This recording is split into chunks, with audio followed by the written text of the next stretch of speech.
Hey guys, Happy New Year. Happy New Year! Woo woo! We are super excited about 2025, but like everybody, we need a break. Yes, it's tiring. And honestly, I'm proud of us that for the last 2 years we have been every single week recording Faithful. and bringing you content. So, hey, what we want to do this week, we are going to rebroadcast an interview we did with one of our friends who is also a financial content creator. His name is Doc G. And we're excited because honestly, we had a really good time recording this. And spoiler alert, you get to find out if we had a knockout drag down fight about money. Well, I guess you'll have to listen to see what that was all about. But listen to Doc G, and we will be back with you all next week.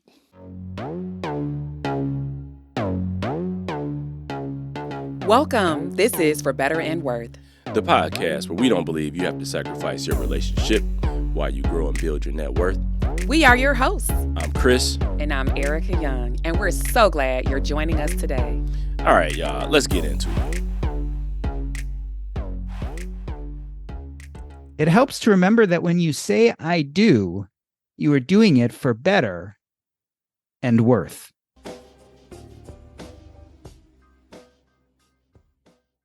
Chris and Ericka Young are the creators of the podcast For Better and Worth, where they teach that you don't have to sacrifice your relationship to build your net worth. Chris and Ericka, welcome to Earn and Invest. Chris, I'm going to jump right in here with a difficult question. I apologize, but that's kind of my style. Tell me, when was the last time you and Ericka had a knockdown, drag-out argument about money? And what was it about? Oh, man. This is going to be good. Knockdown, drag-out, people have an image of what that looks like. And what I'll say is that Ericka and I we don't operate like that. We don't have knockdown, drag-outs. We definitely disagree about things, about how we approach things sometimes. But we are approaching some renovations here at home. And what got us to the point of even doing renovations, I came home and I was like, we're moving. Because I saw a new house and I was like, that's it. I don't want to do anything. I want to move. And she was like, huh?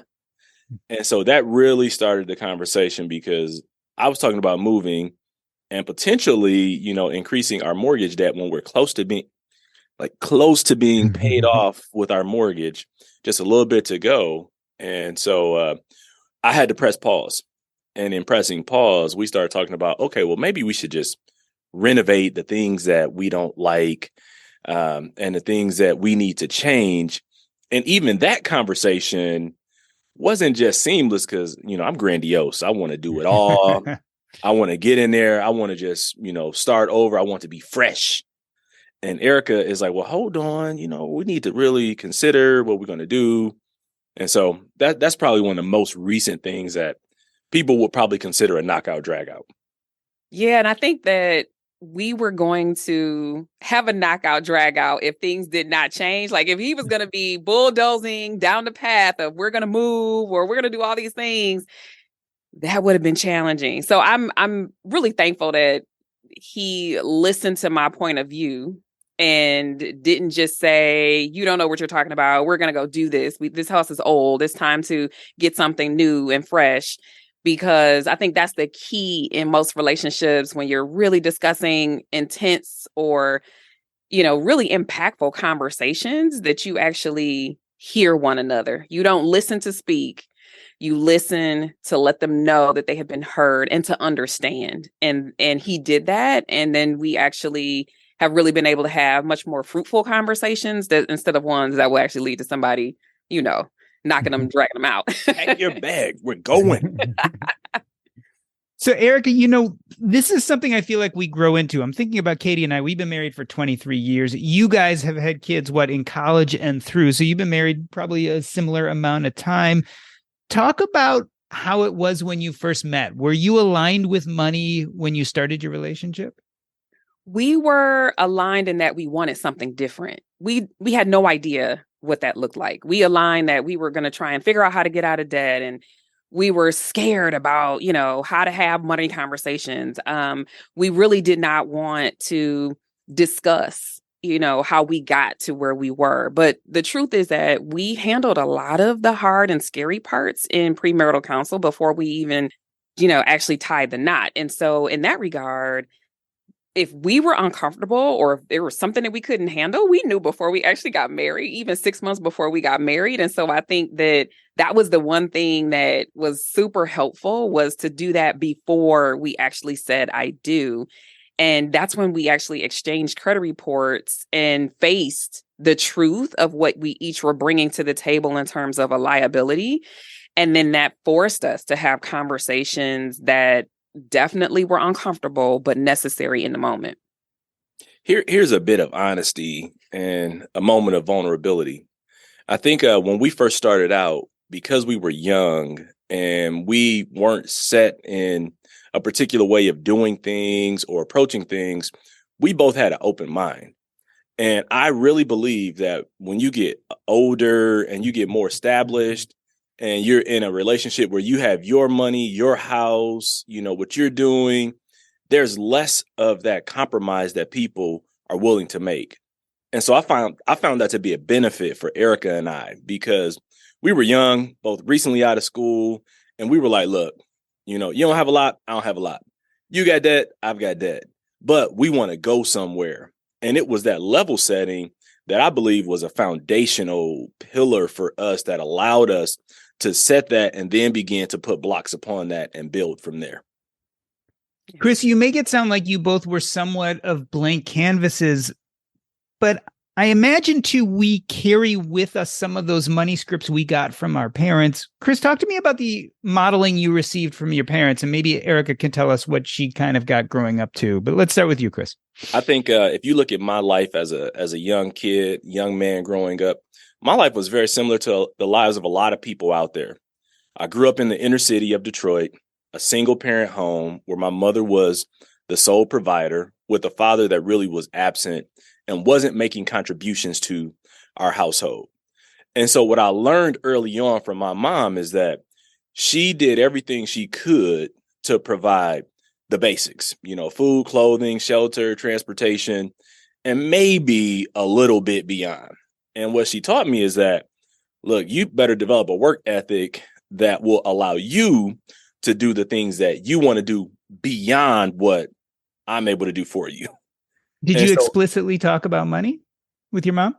You know what? I don't know that we explicitly talked about money, but I saw a lot of what was going on because my mom was old school. She had a check register and she would sit there and she would write out checks and she would fill in her check register. And I would see her like take an envelope and just kind of write out a quick budget on an envelope.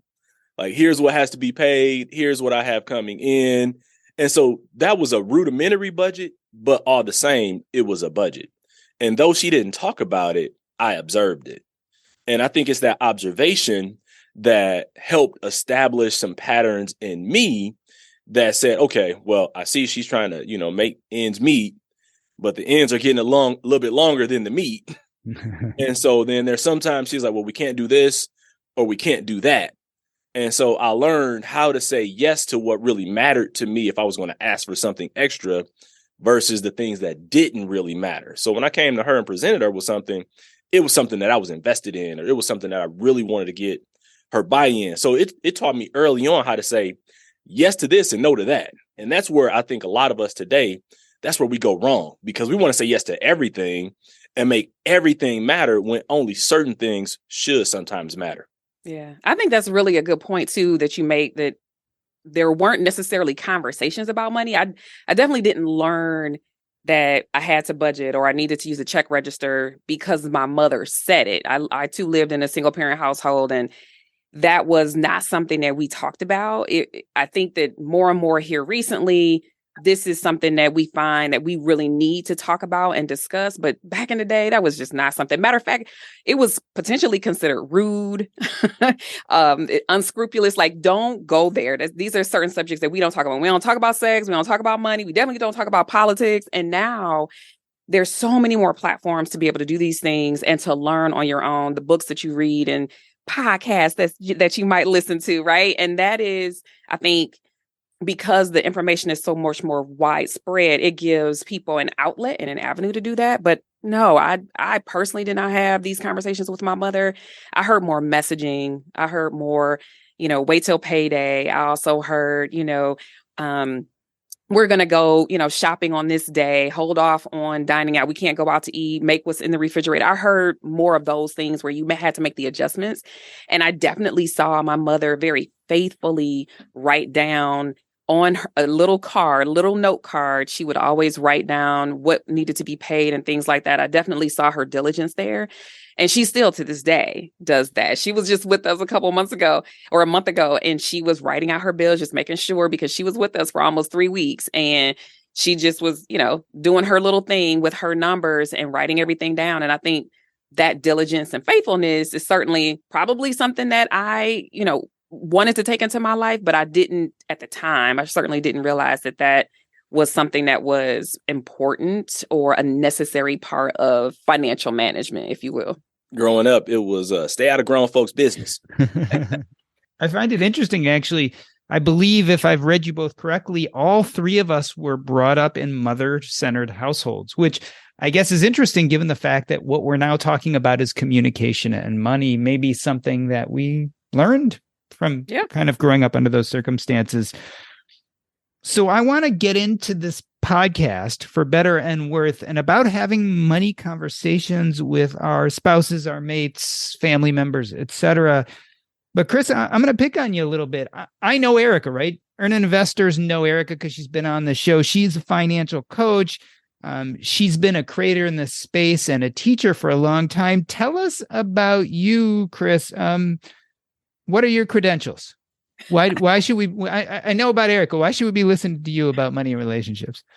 Well, here's what's interesting, Doc G, is though Ericka has taken this as a career path and a journey, and she spent the last 18 years doing it, we have been in parallel in these conversations and these discussions.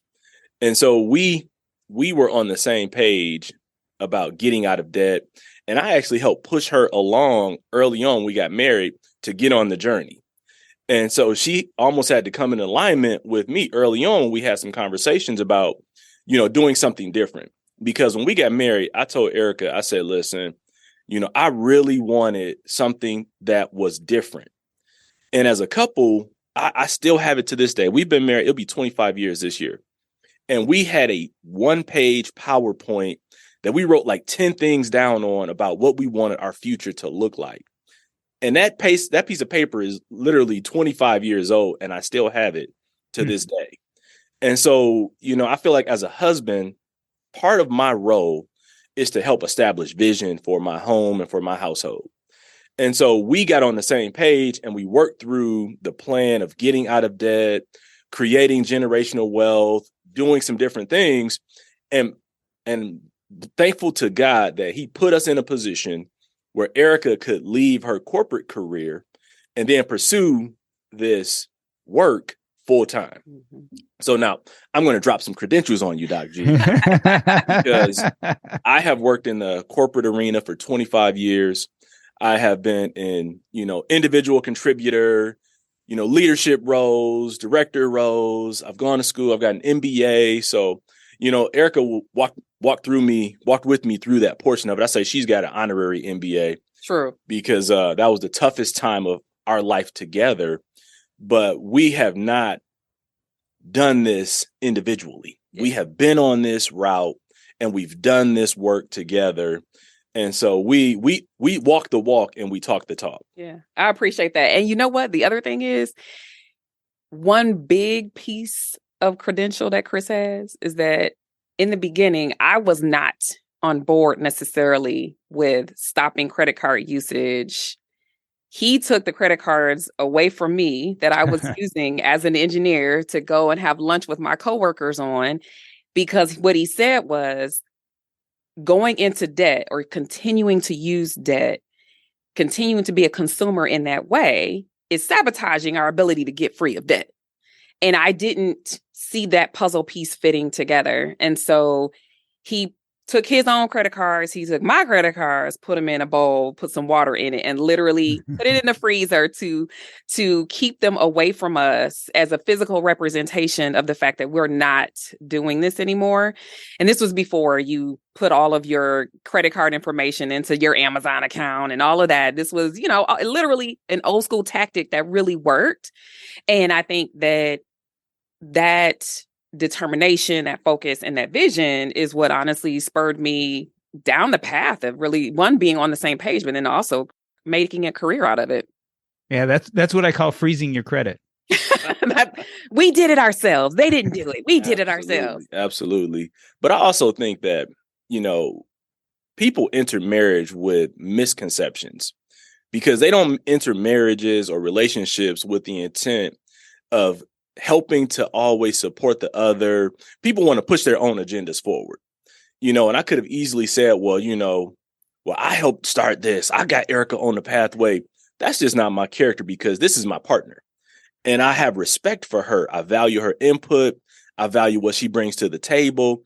And so when I was able to put her in a position to go and do that, I said, hey, you go out and do this. And I was off on my corporate journey doing the things I needed to do to grow and increase my income there and make sure that while she built her business, I could, take care of our family and sustain us in that manner because it is a partnership. Yep. Give and take. I want to jump into that idea of partnership as we talk more about the podcast For Better and Worth. Ericka, I've heard you guys say this multiple times in different episodes. You don't have to sacrifice your relationship to build your net worth. Why does this sentiment resonate so much with you? Because again, it's something I hear you repeat on the show. Yeah, it's so important that we realize that having a good relationship is not independent of actually having a solid financial future and or living a good life, which requires money. I think a lot of times people will say, if we're going to go after the money, somebody ends up being steamrolled, or it's going to be one person's opinion, or, it doesn't matter if the other person isn't frugal, we're going to go do this. And we can have both. I think it's important that people know that they can have a solid relationship and they can talk about money matters, and they can have the kind of financial future that they can be proud of, in addition to knowing that their relationships. I think people really think about the fact that it could be one or the other. They can't necessarily have both. And our marriage vows say for better or worse. It doesn't say worth. It says worse, right? For better or worse. And it's like, well, hold on.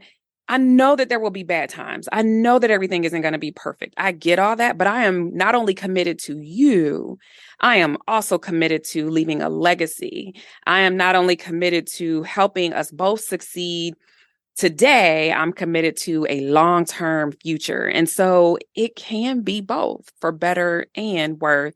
And I think that we all benefit when we see that we don't have to sacrifice either one of those. I think people will become accustomed to feeling like they have to sacrifice, like they can't have both. And when we came up with For Better and Worth, it was like, yeah, why can't you have both of those things instead of feeling like those traditional vows like Ericka just repeated? Like, there's going to be challenges, so you have to be committed to be in it for good or bad, indifferent of circumstance. But we really felt like if people change the mentality around how they start out, how they approach the relationship, then they will be able to see that, wait a minute, there may be good things, there may be bad things, but no matter what, we can stay in a partnership.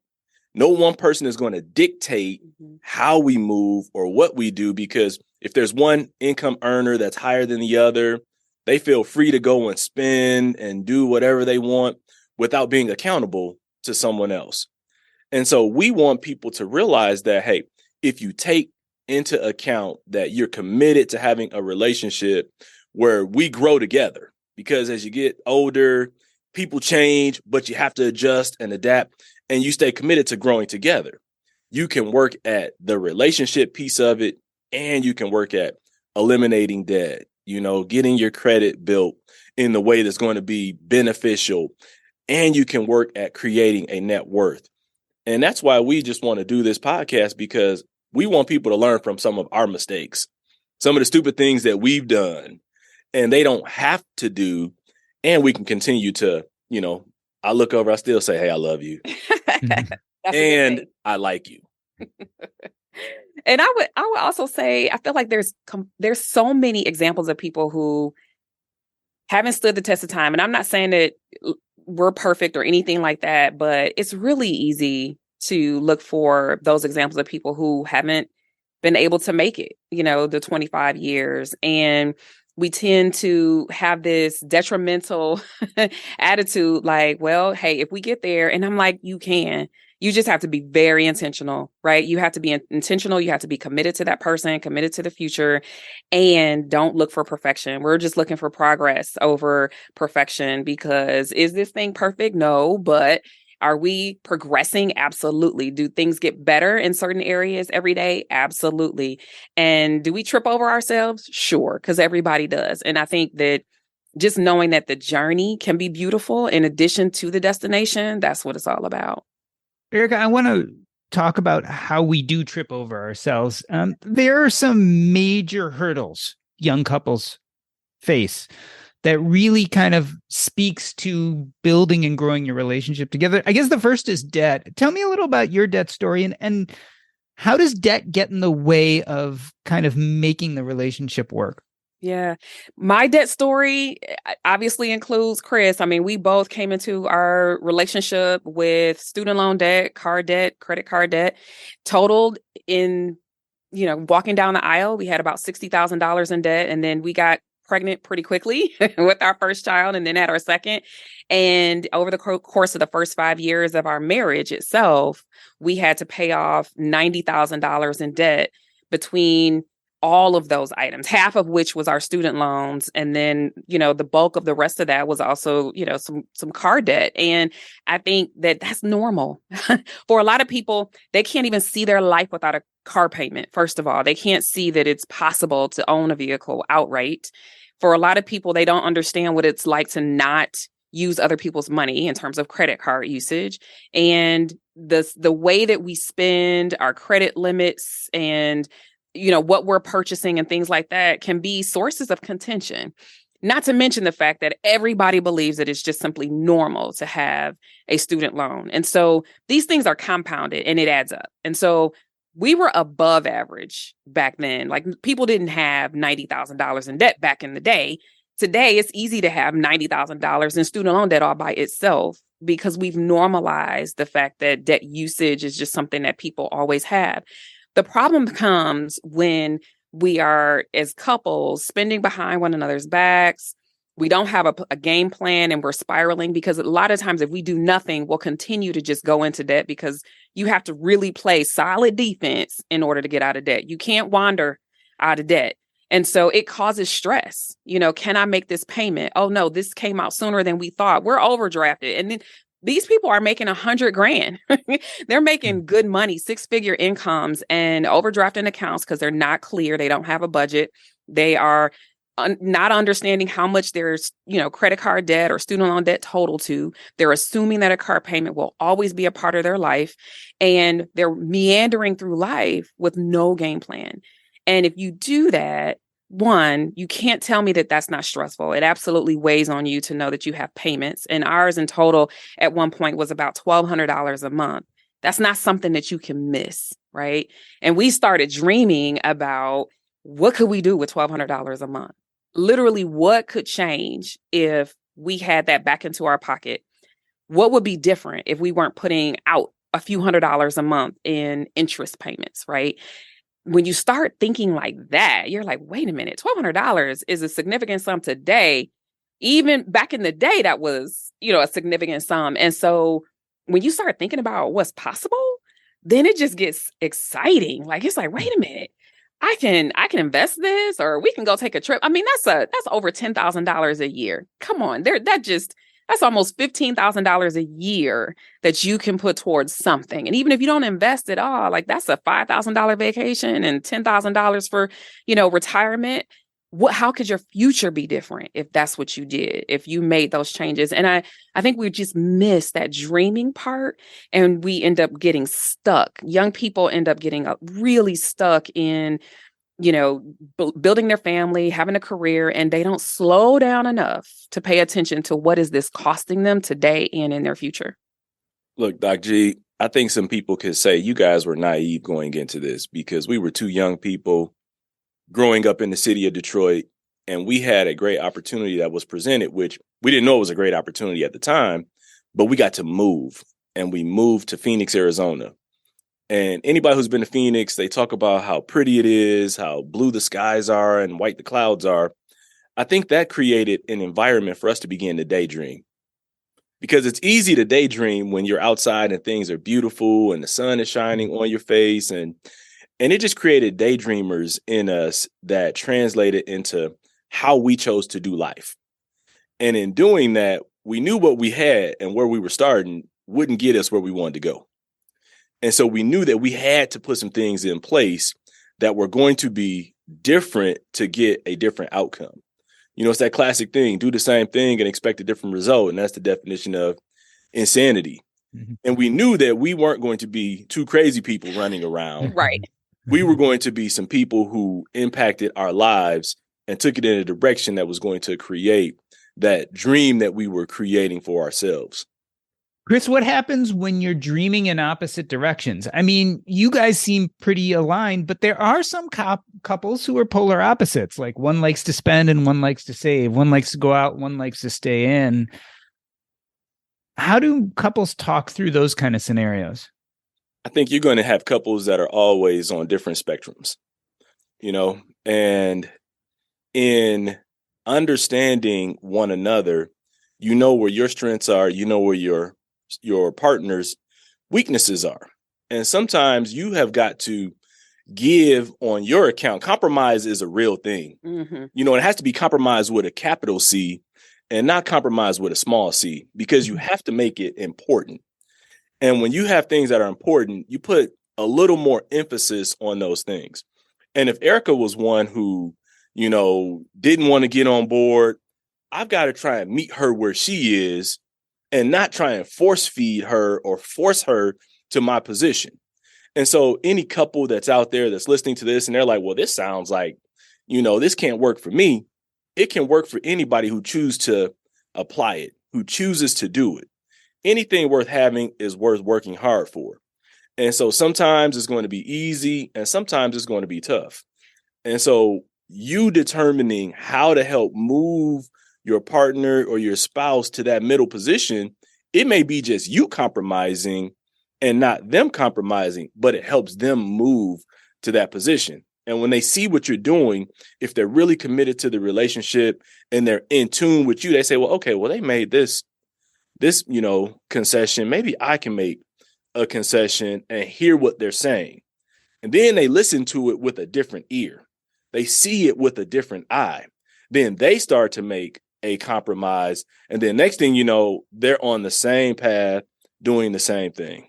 And I think the other thing that is important to note is that nobody in a couple relationship is exactly the same. Like Chris and I we do have a lot that we agree upon, but there are times when we definitely disagree, or he comes out of left field and says, we're going to move. Right. And so I'm like, no, hold on, back up, slow down. Let's figure this out. So we have to remember that this is a person we love, we care for. We want them to succeed and thrive and whatever. And so one of the things that he wanted to go back and do is to go get his master's degree. And I wanted to support him, but I also knew that this was going to sort of be a little bit of either a detour. It's going to take a lot of time. He won't be able to be with the family quite a bit. I'm going to have to really just support him in that. And I might have to take on some of the other responsibilities at home because he had a lot of work to do. And I want to see him succeed, but I also know that it's going to be hard for all of us. And I want him to win. And so we have to remember who it is that we're with and why we're with them. The practical side, this is, the number side of me coming out, is that we need healthy boundaries. We don't have to say no to everything just because we disagree, right? I'm a nerd. Mm-hmm. I don't sometimes understand why Chris wants to spend a certain amount that he does on whatever it is, be it a bike or some shoes or whatever it is that's more expensive than what I would potentially pay. But let's put up some healthy boundaries. So let's say yes to the extent that we can, that it fits. but not so much that it takes us off our goals, right? So we don't want to say yes to dining out to the extent that it's going to ruin our chances of being able to meet our 401k, limit for the year or whatever it is, right? We want to say yes reasonably, because one's partner likes to dine out and that's, a gifting that they have, that's where they get to relax and enjoy. So maybe it's once a week or maybe it's twice a week, but it's not every single day. And it's taking you away from where you really want to be financially. So I think it's important that you establish what areas need healthy boundaries so that you can have that. That's a bit of your compromise that Chris was talking about, because I think it's important that everybody knows that what it is that they desire is respected and valued in that partnership.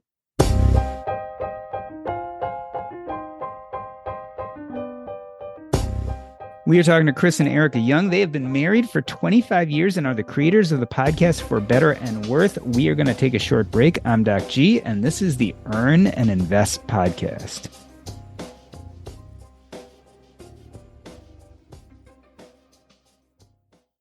Chris and Ericka Young are the creators of the podcast For Better and Worth, where they teach that you don't have to sacrifice your relationship to build your net worth. Chris, we've been talking philosophical about your relationship, about how we bring up discussions about money into the relationship. I want to get to the tactical now. So there are a lot of people out there who haven't been married like me for 23 years or like you guys for 25 years, but are at the beginning of a relationship. How and when do they start bringing up the money conversation? I don't think there is a time that is too soon.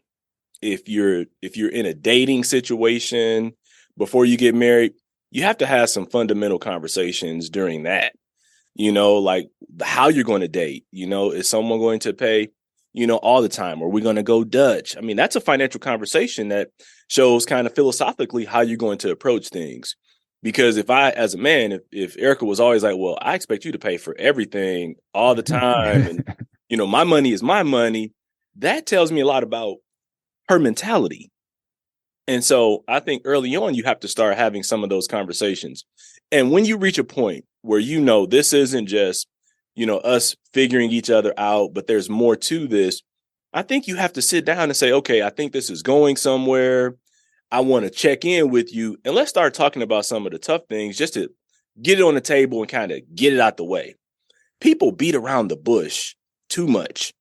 And I think that they have to be more intentional about how they approach life and how they approach situations.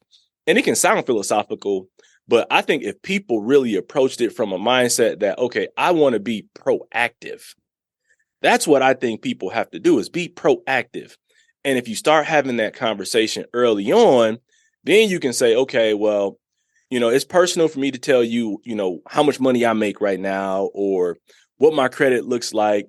But let's just start with some of the things that we can agree to talk about. Like, do you want to have, joint accounts, or do you want to have single accounts, or, what do you think about, being in debt? Like, what do you consider debt? Some people don't think a car note is debt. They just think it's a pet that is around forever. And so I think if you start to get some insight around how they think, how they approach things, see how they do their money now, all the signs are there. And so I think if you're young and you've gotten married and you've done some of those things, you need to start saying, okay, maybe we should have a monthly meeting to talk about where we're at as far as, our debt, our income, our goals. And that's how you begin to build a fundamental plan, or even not just so much a plan, create practices that help you in your relationship to move the relationship forward and move the money forward. Yeah. And I think that normalizing the conversation early makes it so much easier. If you're constantly from the beginning avoiding money conversations, there's more to that story. And so I honestly feel like a person who doesn't want to have the conversation to start off with needs to really do some internal reflecting on where that comes from. Why is it that I'm nervous or hesitant or reluctant to have those conversations before you have one, because there's something there. Usually it's because we haven't been taught that. Usually it's because no one ever did that in our home. We don't know what that looks like. We're afraid of retaliation or what someone is going to think of us. And I think one of the biggest things we tend to miss when we're talking money is to set ground rules. So maybe to make life slightly more easy and to normalize these conversations, a tactic that you can use is to say, hey, you know what I need from you in this is just hear me out. Like, don't give me feedback. I don't want, just hear me out. Maybe another way that you approach it is, I'm really nervous to tell you this, but I'm going to anyway because I value us and what we're building. Or I've never told this to anyone, so I really need you to be sensitive to that. Like, if you preface the conversation with these honest and transparent and authentic, words that will let your partner know that this isn't easy, but I'm going to do it anyway because I value us. And I know that it's important that you know this about me. And that will bring a bit of clarity. I think, I've gotten better at listening too. So yes, thank you. You know what? Honestly, this is because of him. No, I'm just. But I think that that's a real practical, easy way. And then the other thing, I always say this is, don't think that a money conversation has to go on all day. We are not trying to have a money summit. We are answering one question or two.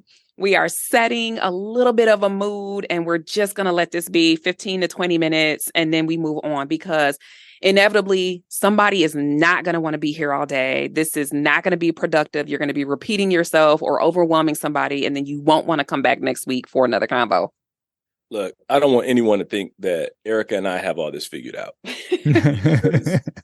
We have many conversations to this day where she says something and I've learned to hold my face, I've learned to keep my poker face on and smile because, sometimes I'm just like, why you think about it that way? And we can approach the same task, a simple task, and she does it one way and I do it. Well, why do you put the trash bag in the trash canister like that? Mm-hmm. You should do it like this. This is more efficient. Yeah, and I'm always right, so I don't know what his problem is. And so I don't want anyone to think that we have it all figured out. But what we do have figured out is that we're committed to one another. And in being committed to one another, I have to give her some grace. She has to give me some grace.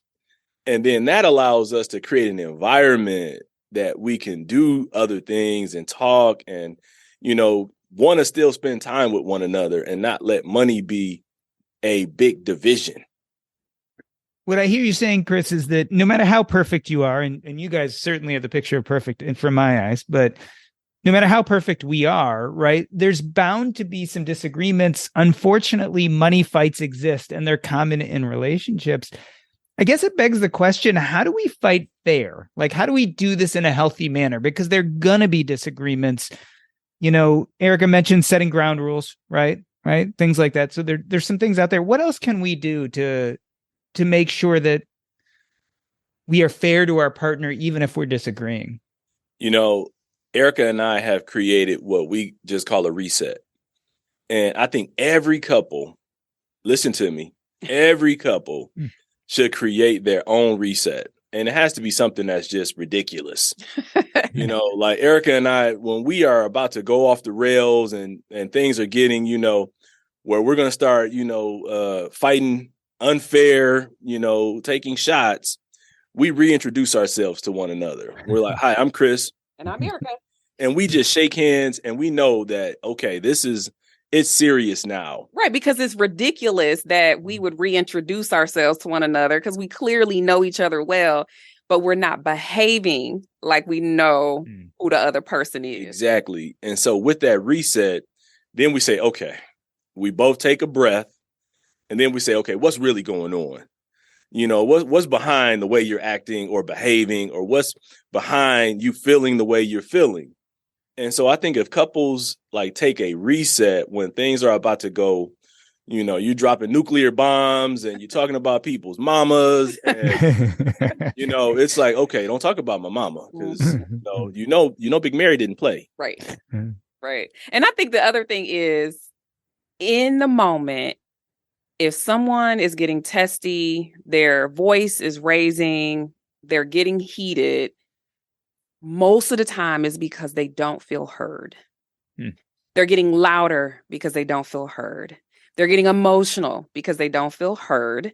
They're getting testy or fighting unfairly because they don't feel heard. So if you endeavor to listen to understand and not listen to retaliate or respond, that is so much more helpful. And how you do this practically is to say, what I hear you saying is this. Did I get that right?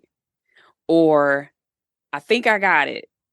Tell me in 3 words. You know what I mean? Like I just making sure that you reiterate what it is you believe that you heard, look them in the face, put the cell phone down, and pay attention, because you want to be heard and they want to be heard. But I really, truly believe that most arguments, disagreements, elevation of the conversation, heated discussions come from someone feeling like they're not being heard. And if you can ensure that you even speak that language, do you feel you have been heard?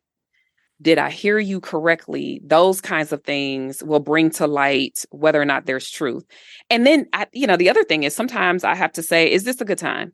Is this a good time to go into this? Because if not, if there is a better time, let's figure out what that is, because sometimes the timing is off and we're annoyed simply because we don't have time to get into this. And then we're just annoyed by that. So make sure they're feeling heard. That's key.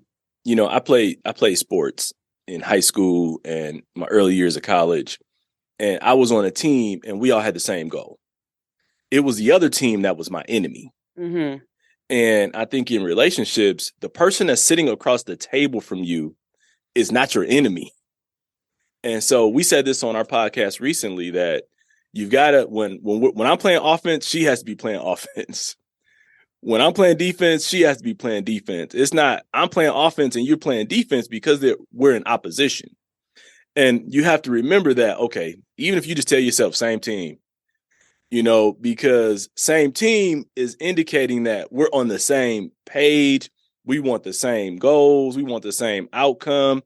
And in getting to those goals and outcomes, there may be, different things that, okay, maybe they want a little bit more of this, or I want a little bit more of that. And it's figuring out how it all works together, but we're on the same team. And that's where couples can go wrong, because one's playing offense and one's playing defense. Chris, as I'm listening to this conversation, I realize it's complicated. And as financial experts, I figure we always want to jump in and say, oh, there's an easy solution, just have a prenup. But I'm starting to get this idea that the prenup, while important and obviously something that all couples should consider, it won't necessarily solve all problems. Yeah, that's true. And let's be honest, a prenup probably needs to change over time as your situation evolves, because a prenup is a snapshot of where you are when you get together. But let's say we get together and, YouTube just goes crazy. And now we have assets together, we have things that we have built. And what if that surpasses what you had when you started? Mm-hmm.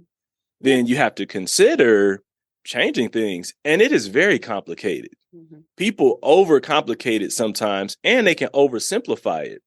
And that's why it may sound philosophical, but I'm a person that I believe in being fundamental. And fundamentals create, routine, and routine creates, practice, rhythm, and you get into a way of doing things. You can't be intentional about doing something and then just haphazardly approach it. Mm-hmm. And I would also say that money is funny. Period. Done. Hard stop. It is. It's funny. It makes you feel uncomfortable.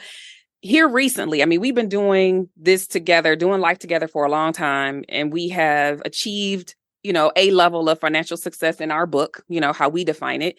We have more to go. We haven't arrived, but I have felt a vulnerability around shifts in my business, for instance, and how things are changing there. And if I'm being honest, that has created a whole different set of conversations that he and I have had to have that were uncomfortable, period. And so I think that, to your point, like, things change, people change. And how many times do we see stars, contesting a prenup and all of that kind of stuff? You know what I mean? Like, in the course of life, there may need to be room to pivot if necessary, and to make sure that we're still talking the same language. And that's vital. I can't expect Chris to be the same human that he was 20 years ago, and neither should he expect it of me. When I turned 40, and yes, I'm admitting I'm over 40, but I'm not admitting anything else besides that. But when I turned 40, there was something going on. I can't remember, but he said, "You're getting ornery in your old age." And I said, "Ooh, I know what's happening here. Like, I'm speaking up in a way that I probably haven't before.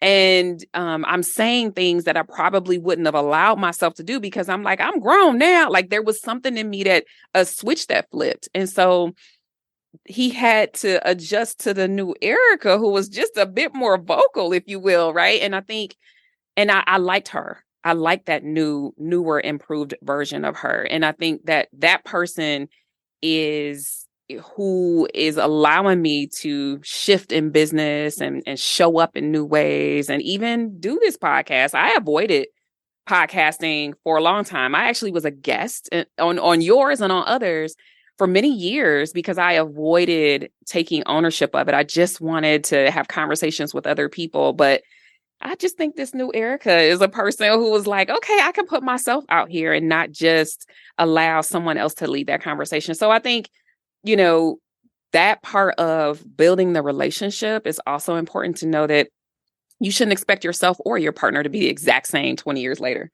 It's funny how we are here today on a podcast talking about our podcast and these things that we've experienced, because Ericka told me for years, she was like, we should do something together, and I was like, well, we'll get to that. I'm busy over here. And, I just supported her in her business, and I would go to events with her and just support her, take time off from work and, be there to support her. And I looked around and I was like, wait a minute, these people are doing this. We can do this. And so I think I just pushed her to say, you know what, we should just do it. And I committed because I believe in the content. I believe in what she's doing. I believe we have something to offer. Yeah. And so what's funny is I was like, we're going to do this podcast. And then we just both jumped in on different sides, doing different things to try and make it successful. But it goes back to the same things we've been talking about. She's out doing her thing and I'm supporting her. But then we came to an agreement, to a point where we had to talk it through, because she didn't want to do, business with me, because I'm the boss of a lot of stuff. And I'm the boss of this. No. I was about to say, you're thinking this, and I'm thinking about what's my next question. And I was going to force you to answer who's the boss with just one word. But clearly you did that on your own. I trust Ericka.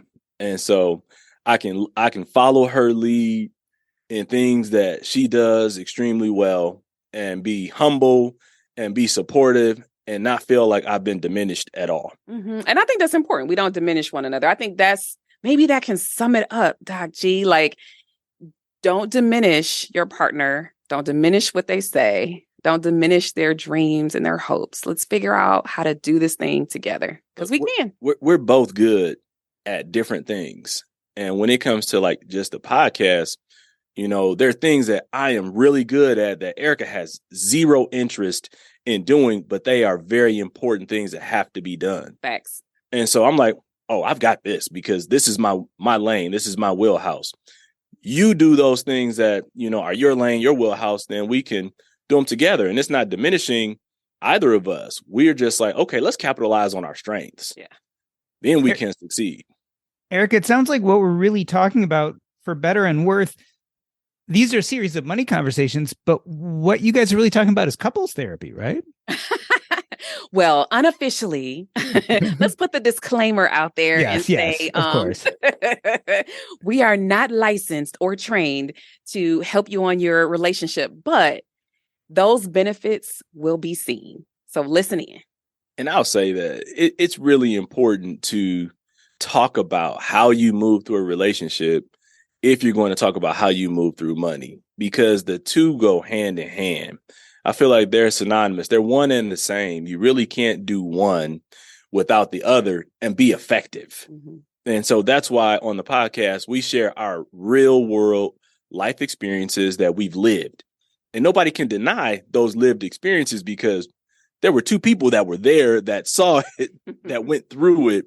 And if we can share that with the world out there and help others approach their relationships in a different way and get a different outcome, we're more than happy to do it. Well, Ericka and Chris, I wanted to thank you for coming on this show today. I love the title, For Better and Worth. And the reason why is, listen, I mean, talking to you guys, listening to your podcast, you two are lovely. I mean, you sound like you're completely in lockstep. You've got it down.